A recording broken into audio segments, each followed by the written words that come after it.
سلام تخاتاتلتي ماكي ميديا لما أنتي حزر زبالت ممهريتن نساتيتن زبال هو بفيلي ونان مقورقانزا زتتصحافت حزر زبالت ممهريت زانتا حيزلكم قريبا له نابتا زانتا كحلف سناي مكتتال هيوات ጉዕዞያ ኣብ ዝኾነ ቦታ ድማ መወዳእታ ኣለዋ ህይወት ምርጫ ኣለዋ ኣብ ዝመረጽካዮ ምርጫ ድማ ወይ ሽልማት ወይ ጣዕሳ ኣለዋ ህይወት ሕጊ ኣለዋ ዝዘራእኻዮ ጽቡቕ ይኹን ክፉእ ድማ ምዕጻድ ኣለዋ ክልተ ደቂ ኣንስትዮ እየን ክልቲአን ድማ ነናተን መወዳእታን ታሪክን ኣለወን ክልቲአን ነናተን ሕሉፍን ዓስብን ኣለወን ክልቲአን ነናተን መንገዲ ነይሩወን ክልቲአን ድማ ዝውድኣሉ ቦታ ነይሩወን ማዘር ተሬዛ ብህይወታ ንሕቡብነት ንኣካይዳ ዝዓለም ንረአዩለይን ካሊእን ዘይኮነ ንኣብ ኣምላክ ዝፈትዎን ንሰናይ ተግባርን ብምስዓብ ብድንጋጸ ተመሊኣ ኣብ ፈቆዶ ኣስፋልቲ ንዝነብሩ ስዑናት እናሓገዘት ንዕድሚኣ ኣብ ጽቡቕ ተግባር ዘጥፍአት እያ ማርሊን ማሮን ንህይወታ ኣብ ሕቡብነት ኣብ ኣካይዳ ዝዓለምን ኣብ ረአዩለይ ካሊእን ዘጥፍአት እያ ንድጋዊ ጽባቐ ኣርእዮም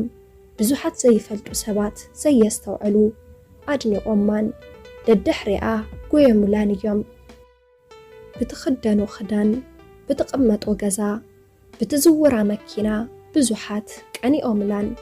ንናብራኣ ተመንዮምላን ብዙሓት መደብራት ቴሌቪዥንን ጋዜጣታትን ብዛዕባኣ ኣበይት ኢሎምላ እዮም ማዘር ተሬዛ ከም ናይ ማርሊን ሕብብቲ ኣይኮነትን ደጋዊ ጽባቐ ይብላን ብዙሓት ዘድንቑ ዘይኾኑ ብዙሓት ዝቃወሙ ዝነበርዋ ኣደያ ትኽደና ክዳን ሓንቲ ትዝውራ መኪና ኣይነበረታን ትቕመጦ ገዛ ኣብ ፈቆዶ መንገዲ ኣብ ፈቆዶ እንዳጽጉማት እያ ነይራ ማርሊን ትፈልጦምን ትቐርቦምን ሰባት ፍሉጣትን ሕቡባትን ሓፋትምን እዮም ነይሮም ስእልታታ ኣብ ጎዳና ይጥቃዕ ስእላ ኣብ ፈቆዶ ናይ ኣድናቕታ ገዛ ይርከብ ስማ ማንም መድናቂኣ ክዛረበሉ ይውዕል ማዘር ተሬዛ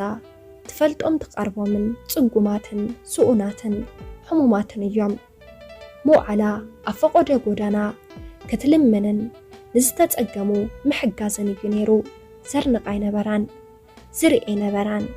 ሽማ ክዝክሮ ዝውዕል ኣይነበረን እንተኾነ ግና ዝርኢ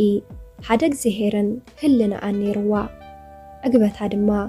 ውሽጣዊ ሰላም ጥራሕ እዩ ነይሩ ማርሊን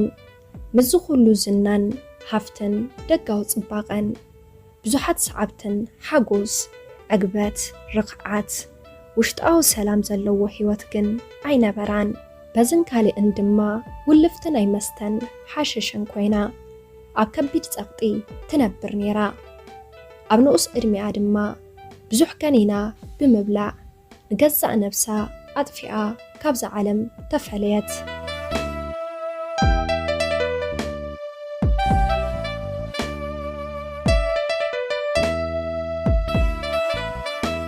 ኣብዚ ሓደ ነገር ነስተውዕል እዛ ሰብ ብኽልተ ነገር ትመውት ከም ዘላ ብመንፈሳውነታን ብስጋኣን ዝተጓዓዘቶ መንገዲ ኣይኮነን ንመንፈሳውነታ ንስጋኣ እኳ ኣይጠቐማን ናይ ብሓቂ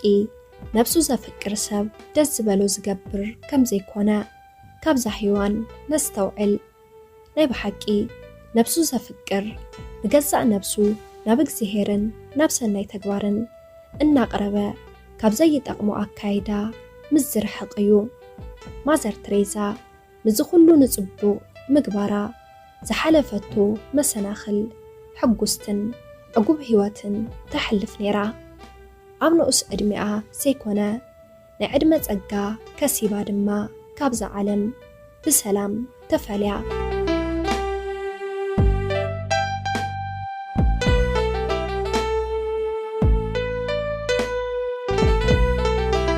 ቃል ኣምላኽ ዓለምን ፍትወታን ይሓልፍ እዩ እቲ ፍቓድ ኣምላኽ ዝገብር ግና ንዘለዓለም ይነብር እዩ ይብል نسبكو زتقمو كم مازر تريزا صبق محسابن صبق مقبارن طرحيو مازر تريزا زخسبتو بزحيو لعل مارلين حببتيا ኣብ ልቢ ብዙሓት ሰፈር ኣለዋ ብድንጋጼኣን ብልቦናኣን ብብዙሓት ከቢራን ክብሪ ተደ ተባሂላን መንግስተ ሰማያት ወሪሳያ ጽቡቕ ምግባራ ኣብ ብዙሓት ርእሲ ጽቡቕ ኣተሓሳስባ ጽቡቕ ፍቕሪ ክህሉ ጌራያ ማርሊን ልዕሊ ማዘር ትሬዛ ህብብተ ኣይኮነትን ኣብ ዓይኒ ብዙሓት ዘየስተውዕሉ እምበር ኣብ ልቢ ብዙሓት ሰፈር የብላን بملكዓ ንብዙሓት ክትምስጥ ትኽእል እያ ብብዙሓት ግና ክብረት የብላን መወዳእታኣ ገዛእ ነብሳ ባዕላ ምጥፋእ እዩ ካብ እግዚኣብሔርን ካብ ጽቡቕ ተግባርን ዝፈለይካ ዝኾነ ነገር ኣይትመነ ፍርሃት ኣምላኽን ንጹህ ህልናን ለዋህ ልብን እምበር ጽቡቕ ገጽ ህቡብነት ጥዑም ናብራ ምቾት ዕግበትን ክብረትን ሓጎስን ውሽጣዊ ሰላምን ኣየምፀልናን እዩ ስለዚ ኣሕዋተይ ብሰባት ክንፍለጥ ስለ ኣና ክዝረብ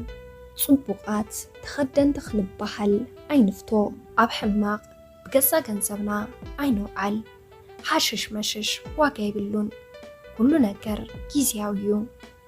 ብዘለና ዓቕሚ ንደኻታት ክንረድእ ንጻር ፍርሃት ኣምላኽን ንጹህ ህልናን ለዋህ ልብን እምበር ጽቡቕ ገጽ ህቡብነት ጥዑይ ናብራ ምቾት ዕጋበት ክብረት ሓጎስን ውሽጣዊ ሰላምን ኣየምፀልናን እዩ ካብ እግዚኣብሔርን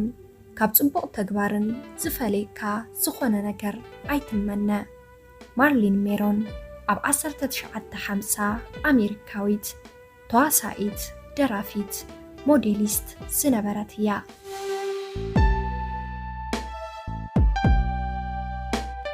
ጸሓፊ ፊሊ ወናን ምቁር ቃንዛ ተራኺት ማግዳ ሰላም ተኸታተልቲ ማኪ ሚድያ ለሎማዓንቲ ሒዘልኩም ቀሪበ ዝነበርኩ ነዝመስል ነይሩ ካብ ናይ ለማዓንቲ ዛንታና ትምህርቲ ወሲድኩምሉ ትኾኑ ኢኹም ኢለ ተስፋ ይገብር ኣብዚ ናይ ለማዓንቲ ዛንታ ሓሳብ ርእይቶ እንተዳእ ሃሊኩም ኣብቲ ዛንታ ኣብ ናይ ኮመንት መጽሓፍ ቦታ ሓሳብኩም ክትገድፍሉ ትኽእሉ ኢኹም ነስ ቻናል ሓደሽቲ እንድሕር ዳ ኮይንኩም ሳብስክራይብ ግበርዎ ላይክ ሼር ከይትርስዕዎ የቕኒለይ ብቐጻሊ ብኻልእ ዛንታ ክሳብ ንራኸብ ቻው ሰሰናዩ ንዓኹም